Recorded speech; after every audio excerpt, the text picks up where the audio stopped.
Halo teman-teman, perkenalkan saya Sulastri Anggun Sitio, mahasiswi dari Universitas Negeri Medan, program studi pendidikan akuntansi. Di sini saya akan menjelaskan tentang perkembangan dan pertumbuhan sebagai bahan ujian tengah semester mata kuliah perkembangan peserta didik. Perkembangan merupakan serangkaian perubahan yang progresif dan berkesinambungan. Yang dimaksud progresif berarti perubahan yang terjadi bersifat maju, meningkat dan meluas, baik secara fisik maupun psikis. Contohnya, 1.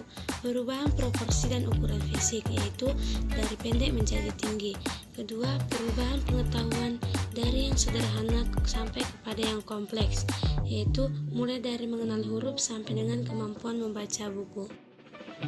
Yang dimaksud berkesinambungan artinya bahwa perubahan pada bagian atau fungsi organisme itu berlangsung secara beraturan atau berurutan. Contohnya, untuk dapat berdiri, seorang anak terlebih dahulu harus menguasai tahapan perkembangan sebelumnya, yaitu kemampuan duduk dan merangkak. Faktor-faktor yang mempengaruhi fisik, emosi, dan bahasa pada remaja. 1. Faktor-faktor yang mempengaruhi fisik. Pertama, pengaruh keluarga. Karena faktor keturunan, seorang anak dapat lebih tinggi dari anak lain jika ayah dan ibunya tinggi. Kedua, pengaruh gizi. Anak-anak yang memperoleh gizi yang cukup biasanya akan lebih tinggi tubuhnya atau sedikit lebih cepat mencapai masa remaja dibanding dengan anak yang memperoleh gizi buruk. Ketiga, gangguan emosional. Anak yang sering mengalami gangguan emosional akan mengalami terbentuknya steroid adrenal berlebihan. Ini akan mengakibatkan berkurangnya pertumbuhan hormon di kelenjar. Keempat, jenis kelamin. Anak laki-laki cenderung lebih tinggi dan lebih berat daripada perempuan, kecuali pada usia antara 12 sampai 15 tahun. 2. Faktor-faktor yang mempengaruhi emosi anak. Pertama, perubahan jasmani atau fisik. Perubahan jasmani akan meningkatkan hormon tertentu. Hormon ini akan memberi stimulasi dalam tubuh dan sistem otak hingga mempengaruhi perasaan dan tindakan emosi seorang remaja. Kedua, pola dengan orang tua. Metode pengasuhan orang tua menjadi faktor penting. Biasanya remaja cenderung memiliki sifat pemberontak untuk hidup tanpa aturan yang mengekang, sehingga didikan orang tua menjadi faktor penting. Ketiga, perubahan pandangan dunia luar. Persepsi orang lain menjadi salah satu faktor. Misalnya, perubahan sikap dunia luar tidak stabil. Ini karena lingkungan yang berbeda dapat menerapkan nilai-nilai tertentu. 3. Faktor-faktor yang mempengaruhi bahasa pada remaja. Pertama, faktor kesehatan. Apabila pada usia 2 tahun pertama, anak mengalami sakit terus-menerus, maka anak tersebut akan mengalami keterlambatan dalam perkembangan bahasa. Kedua, intelijensi. Anak yang perkembangan bahasanya cepat pada umumnya mempunyai intelijensi normal. Ketiga, kondisi fisik. Seorang anak cacat akan terganggu kemampuan untuk berkomunikasi.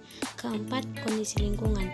Lingkungan tempat anak tumbuh dan berkembang memberi andil yang cukup besar dalam bahasa. Perkembangan apa saja sih yang sudah saya lalui dari lahir hingga sekarang? Pada usia 4-6 tahun saya belajar merangkak, duduk, hingga pada usia 1 tahun saya sudah bisa berjalan secara tertata-tata dan sudah mulai mengucapkan 1-2 kata seperti pa, ma, mam, dan lain sebagainya. Dan pada usia 5 tahun saya menduduki sekolah taman kanak-kanak. Di situ saya diajari mengenal huruf dan angka. Di situ juga saya dapat berkomunikasi dengan banyak orang, dengan teman-teman, dengan guru. Dan mulai usia 6 tahun saya menduduki tingkat sekolah dasar. Di situ saya diajari penjumlahan, pengurangan, perkalian, pembagian, hingga bisa membaca buku dengan lancar. Di saat usia 11 tahun, di situ payudara saya sudah mulai menonjol. Dan pada saat usia 13 tahun, tepat menduduki kelas 2 SMP, saya mengalami menstruasi. Di situ tumbuh jerawat dan bentuk badan saya mulai terbentuk. Di situ saya merasa saya sudah memasuki usia remaja, di mana saya sudah dapat lebih sering berkomunikasi, bertukar pendapat dengan orang lain. Daya ingat saya sudah semakin tinggi. Dan pada pada saat menstruasi hingga sekarang, perasaan saya, badan saya semakin membengkak dan membesar.